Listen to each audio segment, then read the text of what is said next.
எல்லாருக்கும் வணக்கம். இந்த வீடியோல டிசம்பர் 13, 2025 அன்னைக்கு பிசினஸ் நியூஸ் பேப்பர்ஸ்ல வந்த முக்கியமான பொருளாதாரம் மற்றும் முதலீடு சார்ந்த செய்திகளோட ஒரு சம்மரி தான் நம்ம பார்க்க போறோம். நேத்து அமெரிக்கன் மார்க்கெட் அப்படிங்கிறது நெகட்டிவா பெர்ஃபார்ம் பண்ணிருக்கு. 2% கிட்ட நாஸ்டாக் கரெக்டா இருக்கு.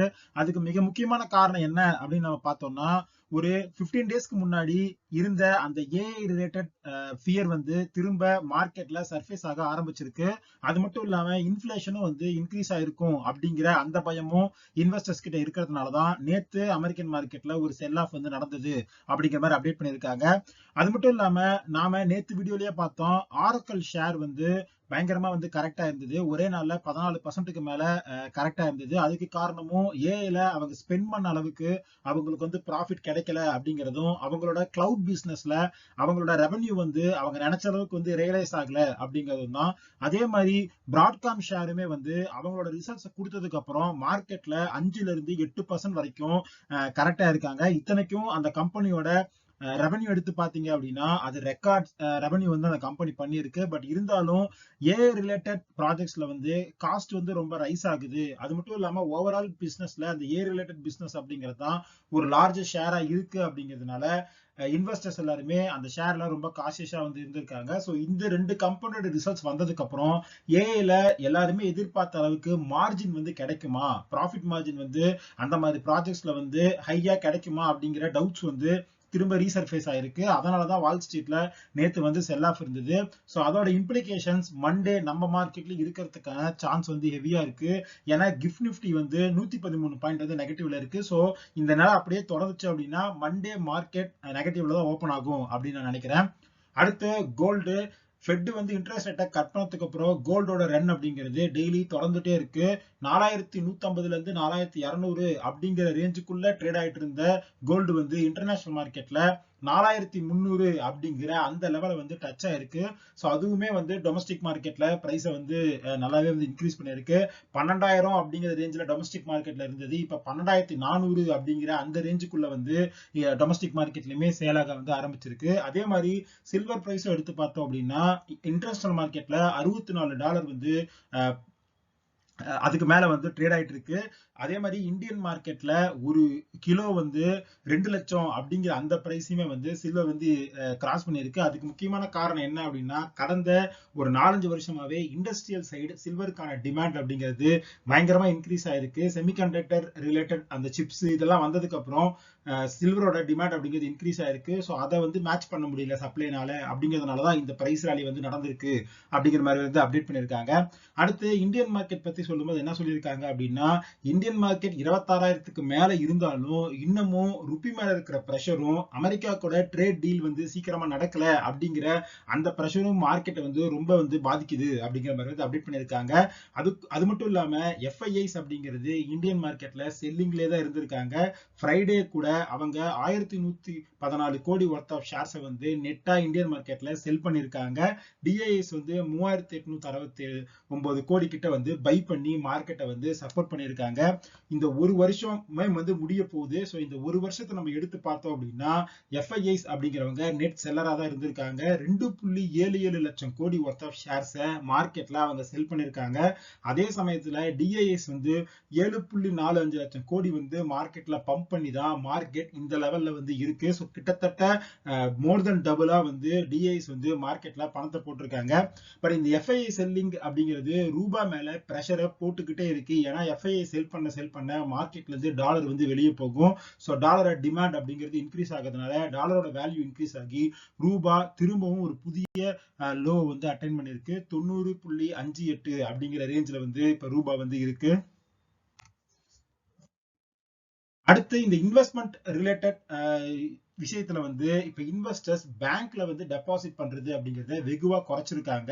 ஏன்னா எஃப்டி அண்ட் ஆர்டி இது ரெண்டுமே இன்ஃபிளேஷனே மீட் பண்ற அளவுக்கு ரிட்டர்ன்ஸ் கொடுக்கறது இல்லை அப்படிங்கிறதுனால பேங்க்ல பணத்தை டெபாசிட் பண்றதை விட வேற கோல்டாவோ இல்ல ஷேர் மார்க்கெட்ல இன்வெஸ்ட் பண்றதுக்கு தான் அவங்க ஆர்வமா இருக்காங்க. ஸோ இதனால பேங்கிங் சிஸ்டம்ல வந்து எந்த அளவுக்கு அவங்க கடன் கொடுக்கறது எக்ஸ்பேண்ட் ஆகுதோ அது வந்து டெபாசிட் growthல வந்து ரிஃப்ளெக்ட் ஆகல. ஸோ இதனால என்ன நடக்குது அப்படின்னா பேங்க்ல லிக்விடிட்டி கிரன்ச் வந்து வருது. அது மட்டும் இல்லாம பேங்க்ஸ் அந்த கடனோட வளர்ச்சியை மீட் பண்றதுக்காக வெளியே அதிக கடன்ல வந்து காசு வாங்கி பிசினஸ் வந்து ரன் பண்றாங்க. ஸோ அதனால அவங்களோட நெட் இன்ட்ரெஸ்ட் மார்ஜின் வந்து ப்ரெஷர்ல இருக்கு அப்படிங்கிற மாதிரி வந்து அப்டேட் பண்ணியிருக்காங்க.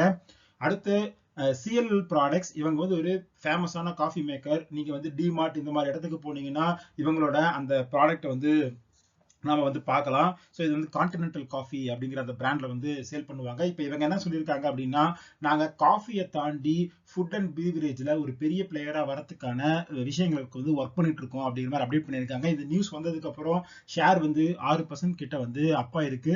இந்த ஷேர் பர்சனலா என்கிட்ட கிடையாது. பட் ஆனா இப்போதைக்கு இது வந்து நான் சும்மா ஒரு வாட்ச் லிஸ்ட்ல வச்சிருக்கிற ஒரு கம்பெனி தான் வச்சிருக்கேன். ஏன்னா பிஇ வந்து 40க்கு மேல இருக்கு அப்படிங்கிறதுனால இது கொஞ்சம் இப்போதைக்கு காஸ்ட்லியான ஒரு ஷேரா தான் இருக்கு. அடுத்து நம்ம கடைசி 2 வீடியோலயே பார்த்திருக்கோம், சைனால எக்கானமி அப்படிங்கிறது ஸ்லோ டவுன் ஆகிட்டே இருக்கு. ஐஎம்எஃப் கூட பக்கமா வந்து சைனா கிட்ட எக்ஸ்போர்ட்டை வந்து நீங்க கான்சென்ட்ரேட் பண்ணாம லோக்கல் டிமாண்டை வந்து புஷ் பண்றதுக்கு ஒர்க் பண்ணுங்க அப்படிங்கிற மாதிரி சொல்லியிருந்தாங்க. சைனாவுமே ஒரு ஸ்டிமுலஸ் பேக்கேஜ் வந்து அனௌன்ஸ் பண்ணியிருந்தாங்க. ஸோ அதனாலதான் இந்தியன் மார்க்கெட்ல வந்து மெட்டல் ஸ்டாக்ஸ் எல்லாமே ஃப்ரைடே வந்து நல்லா பெர்ஃபார்ம் பண்ணியிருந்தது. இப்போ இன்னொரு அப்டேட் என்ன வந்திருக்கு அப்படின்னா சைனால நவம்பர்லயுமே கிரெடிட் growth அப்படிங்கிறது ரொம்ப கம்மியா தான் இருக்கு. அது மட்டும் இல்லாம மார்க்கெட்லயுமே டிமாண்டுமே வந்து ரொம்ப மியூட்டடா இருக்கு அப்படிங்கிற மாதிரி வந்து அப்டேட் பண்ணியிருக்காங்க. ஸோ அதனால சைனா ஸ்டிமுலஸ் பேக்கேஜோட சேர்த்து சிப் செக்டார்ல வந்து ஒரு $70 பில்லியன் ஒரு இன்சென்டிவ் ப்ரோக்ராம் வந்து ரோல் அவுட் பண்ண போறாங்க அப்படிங்கிற மாதிரி சொல்லியிருக்காங்க. ஏன்னா NVIDIAல இருந்து சைனாக்கு சிப்ஸ் வந்து வரதில்லை. ட்ரம்ப் வந்து நிறைய விஷயங்களை வந்து பேசியிருந்தாரு. ஸோ அதனால யூஎஸ் வந்து சார்ந்து இருக்க கூடாது அப்படிங்கிறதுக்காக இந்த பிளானை வந்து சைனா வந்து அனௌன்ஸ் பண்ணியிருக்காங்க. அப்புறம் இந்தியால இவி பேட்டரி மார்க்கெட் அப்படிங்கிறது 14 மடங்கு வந்து இன்னும் 7 வருஷத்துல வளரும் அப்படிங்கிற மாதிரி வந்து சிஇஎஸ் வந்து ரிப்போர்ட் கொடுத்திருக்காங்க. அதே மாதிரி கேபினெட் வந்து 2-3 முடிவுகளை வந்து எடுத்திருக்காங்க. அதுல ஒண்ணு என்ன அப்படின்னா இன்சூரன்ஸ் செக்டர்ல 100% எஃப்டிஐ வந்து அப்ரூவ் பண்ண போறோம் அப்படிங்கிற மாதிரி சொல்லியிருக்காங்க. அது மட்டும் இல்லாம நியூக்ளியர் எனர்ஜில பிரைவேட் செக்டரை வந்து அப்ரூவும் வந்து பண்ணியிருக்காங்க. ஸோ பிரைவேட் செக்டர் பிளேயர்ஸ்மே இனிமேல் நியூக்ளியர் எனர்ஜில வந்து இன்வெஸ்ட் பண்ணலாம். அதே மாதிரி இன்ஜினியரிங், ஆர்ட்ஸ் இந்த மாதிரி ஒவ்வொன்றுக்குமே வந்து யூஜிசி இந்த மாதிரி வந்து கமிஷன்ஸ் இருக்கு. ஸோ இது எல்லாத்தையுமே மெர்ஜ் பண்ணி ஒரே ஒரு ஹையர் எஜுகேஷன் கமிஷனா வந்து கிரியேட் பண்ண போறாங்க. அதே மாதிரி 100 நாள் வேலை திட்டத்துக்கு வந்து மகாத்மா காந்தி ரூரல் ஸ்கீம் வந்து பேர் இருக்கு. ஸோ அதை வந்து சேஞ்ச் பண்ண போறோம் அப்படிங்கிற மாதிரி விஷயங்கள் எல்லாமே வந்து கேபினெட் வந்து அப்டேட் பண்ணியிருக்காங்க. அடுத்து மார்க்கெட்ல இந்தியாவில் இருக்கிற அந்த லிஸ்டட் கம்பெனிஸோட ப்ராஃபிட்ஸ் வந்து நம்ம எடுத்து பார்த்தோம் அப்படின்னா அது அவங்க எவ்வளவு கேபிட்டல் டிப்ளாய் பண்ணியிருக்காங்க, அதுல இருந்து அவங்களுக்கு எவ்வளவு ப்ராஃபிட் வந்திருக்கு அப்படிங்கிறது 14 வருஷம் ஹைல இருக்கு. ஸோ இது என்ன காட்டுது அப்படின்னா கம்பெனிஸ் எல்லாமே ஓரளவுக்கு ஆபரேஷனல் எஃபிஷியன்சி இன்க்ரீஸ் ஆயிருக்கு அப்படிங்கிறத காட்டுது. ஸோ இது வந்து ஒரு பாசிட்டிவ் நியூஸ். ஸோ இது வந்து தொடர்ந்துச்சு அப்படின்னா எஃப்ஐஎஸ் வந்து மார்க்கெட்டுக்கு திரும்ப ரிட்டர்ன் ஆகிறதுக்கான சான்ஸ் இருக்கு அப்படிங்கிற மாதிரி வந்து சொல்லியிருக்காங்க.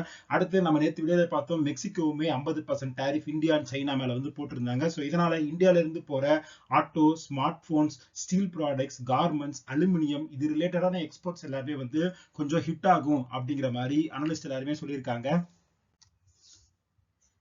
அடுத்து நவம்பரோட ரீட்டைல் இன்ஃபிளேஷன் டேட்டா வந்து வந்திருந்தது.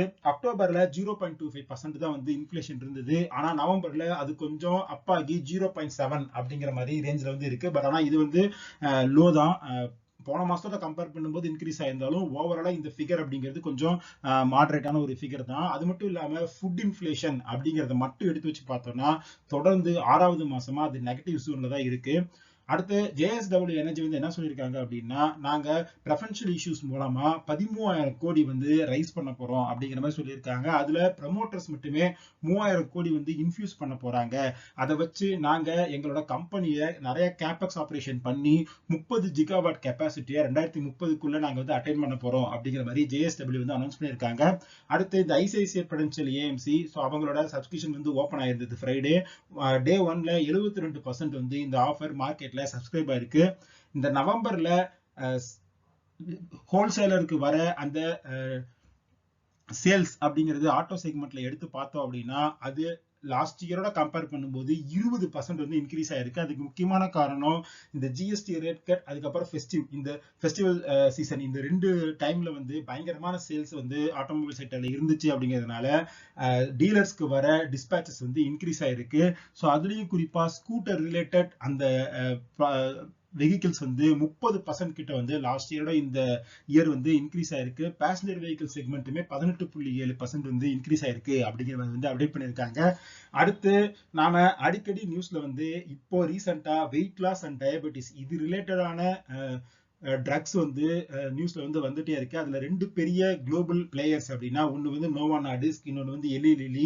இப்போ நோவோ நார்டிஸ்க் வந்து இந்த டயாபெட்டிஸ் ரிலேட்டடான அவங்களோட ப்ராடக்டான ஒசம்பிக் அப்படிங்கிற ப்ராடக்ட் வந்து இந்தியால லான்ச் பண்ணிருக்காங்க. ஸோ அதுக்கு பிரைஸா வந்து ஒரு வீக்குக்கான மருந்து அப்படிங்கிறது 2200 ரூபாய் அப்படின்னு ஃபிக்ஸ் பண்ணிருக்காங்க. ஸோ ஒரு மந்த்துக்கு வந்து 8800 ரூபாய் அப்படிங்கிற மாதிரி வந்து ஃபிக்ஸ் பண்ணிருக்காங்க. இதுக்கு முன்னாடி இதே கம்பெனி வந்து விகோவி அப்படின்னு சொல்லி இதே weight loss and diabetes related ப்ராடக்ட்டை வந்து லான்ச் பண்ணிருந்தாங்க. இந்த செக்மெண்ட்ல ஆல்ரெடி எலி லிலி மூஞ்சாரோ அப்படிங்கிற ப்ராடக்ட் லான்ச் பண்ணி அது பயங்கரமா வந்து இந்தியால சேல்ஸ் ஆயிட்டு இருக்கு. அது மட்டும் இல்லாம இந்த எலிலியோட மூஞ்சாரோ, அப்புறம் விகோவி, இந்த ஒசம்பி இது எல்லாமே வந்து அந்த செமாகுளுடைட் அப்படிங்கிற அந்த ஒரு செக்மெண்ட்டுக்குள்ளதான் வரும். ஸோ இந்த செமாகுளுடைட்லயுமே இந்தியால டாக்டர் ரெட்டி, சன் ஃபார்மா இவங்க எல்லாருமே ஜெனரிக் வெர்ஷன் வந்து ரெடி பண்ணி வச்சிருக்காங்க. இப்ப ரீசெண்டா கூட இந்த 2 கம்பெனிஸுமே Sun Pharma and doctor Reddy இவங்க 2 பேருமே இந்தியால அந்த செமாகுளுடைட் ஜெனரிக் வெர்ஷனை மேனுஃபேக்சர் பண்ணாலும் அதை எக்ஸ்போர்ட் பண்றதுக்கு அப்ரூவல் இருக்கு. இந்தியால சேல்ஸ் பண்றதுக்கு அவங்களுக்கு அப்ரூவல் இல்லை. ஏன்னா அந்த நோவோ நார்டிஸ்கோட அந்த ப்ராடக்டோட பேட்டன்ட் அப்படிங்கிறது இன்னும் 3-4 மாசத்துல வந்து முடிய போகுது. அது முடிச்சதுக்கு அப்புறம் தான் அந்த ஜெனரிக் ப்ராடக்டோட சேல்ஸுமே வந்து வரும். அது மட்டும் இல்லாம ஆர்பிஜி லைஃப் சயின்சஸ் என்ன அனௌன்ஸ் பண்ணிருக்காங்க அப்படின்னா இந்த GLP-1 ப்ராடக்ட் அப்படின்னு சொல்லப்படுற வெயிட் லாஸ் அண்ட் டயாபெட்டிஸ் செக்மெண்ட்குள்ள நாங்களும் என்டர் ஆக போறோம் அப்படிங்கிற மாதிரி சொல்லியிருக்காங்க. ஸோ ஒட்டுமொத்தமா இந்தியால இந்த மார்க்கெட் அப்படிங்கிறது வந்து 1200 கோடி மார்க்கெட்டா வந்து இருக்கு. ஸோ இதுல குளோபல் பிளேயர்ஸும் சரி, இந்தியாவில் இருக்கிற பார்மா செக்டர் பிளேயர்ஸும் சரி, அவங்களோட ஷேரை வந்து பிடிக்கிறதுக்கு பயங்கரமா வந்து ஒர்க் பண்ணிட்டு இருக்காங்க அப்படிங்கிற மாதிரி வந்து அப்டேட் பண்ணியிருக்காங்க. அடுத்து இன்னைக்கு பிசினஸ் ஸ்டாண்டர்ட்ல வந்து மார்ஜின் ட்ரேடிங் ஃபெசிலிட்டியை பத்தி ஒரு ஆர்டிக்கல் வந்திருந்தது. ஸோ அதை பத்தி இந்த வீடியோ வந்து பார்க்கலாம் அப்படின்னு நினைச்சேன். மார்ஜின் ட்ரேடிங் ஃபெசிலிட்டி அப்படின்னா என்ன அப்படின்னா உங்ககிட்ட ஷேர் வாங்குறதுக்கு முழுமையா காசு இல்லை அப்படின்னாலுமே நீங்க எந்த புரோக்கரேஜ்ல உங்க டிமேட் அக்கௌண்ட் வச்சிருக்கீங்களோ அவங்க கிட்டயே அதுக்கான கடனை வந்து வாங்கி அதை வச்சு ஷேர்ஸை வந்து பை பண்ணி ஹோல்ட் பண்ணி செல் பண்ணி பண்றதுக்கு பேர் தான் மார்ஜின் ட்ரேடிங் ஃபெசிலிட்டி. ஸோ இது வந்து புரோக்கர்ஸ் வந்து ஒரு இன்ட்ரெஸ்ட் ரேட்ல வந்து உங்களுக்கு வந்து கடன் கொடுப்பாங்க. இது ரீசெண்டா மார்க்கெட்ல இன்க்ரீஸ் ஆயிருக்கு அப்படிங்கிற மாதிரி செபி வந்து சொல்லியிருக்காங்க. நவம்பர் 2024ல வெறும் 0.8 lakh crore இருந்த இந்த மார்ஜின் ட்ரேடிங் ஃபெசிலிட்டி அப்படிங்கிறது ஒரே வருஷத்துல 1.15 lakh crore வந்து இன்க்ரீஸ் ஆயிருக்கு அப்படிங்கிற மாதிரி அப்டேட் பண்ணியிருக்காங்க. இதுல பிரச்சனை என்ன அப்படின்னா பியர் மார்க்கெட் வந்துச்சு, ஷேர்ஸோட பிரைஸ் வந்து கிராஷ் ஆக ஆரம்பிச்சு அப்படின்னா ஒரு லெவலுக்கு அப்புறம் மார்ஜின் கால்ஸ் அப்படின்னு சொல்லி வர ஆரம்பிச்சிடும். ஸோ நீங்க அவங்க கிட்ட கடன் வாங்கி இருக்கிறத வட்டியோட வந்து திருப்பி கொடுக்கணும் அப்படிங்கிற சுச்சுவேஷன் இருக்கும். அது மட்டும் இல்லாம ஒரு பாயிண்ட்டுக்கு மேல ஷேர் பிரைஸ் கிராஷ் ஆச்சு அப்படின்னா அந்த நீங்க எந்த புரோக்கரேஜ்ல அந்த அக்கௌண்ட் வச்சிருக்கீங்களோ அவங்களே உங்களோட ஷேர்ஸை வந்து வித்து ஸ்கொயர் ஆஃப் பண்றதுக்கான அதிகாரமும் வந்து அவங்களுக்கு இருக்கு அப்படிங்கிற மாதிரி சொல்லியிருக்காங்க. ஸோ இது ஒரு டபுள் எட்ஜ் ஸ்வார்ட்.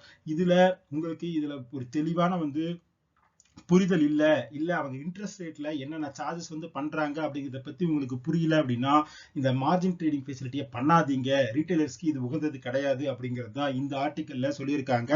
ஸோ இதெல்லாம் தான் இன்னைக்கு பிசினஸ் நியூஸ் பேப்பர்ஸ்ல வந்த முக்கியமான பொருளாதாரம் மற்றும் முதலீடு சார்ந்த செய்திகள். இந்த வீடியோ பிடிச்சிருந்தா இந்த வீடியோ லைக் பண்ணுங்க, நம்ம சேனலை சப்ஸ்கிரைப் பண்ணுங்க. இதே மாதிரி இன்னொரு வீடியோ மீட் பண்றேன். அது வரைக்கும் நன்றி, வணக்கம்.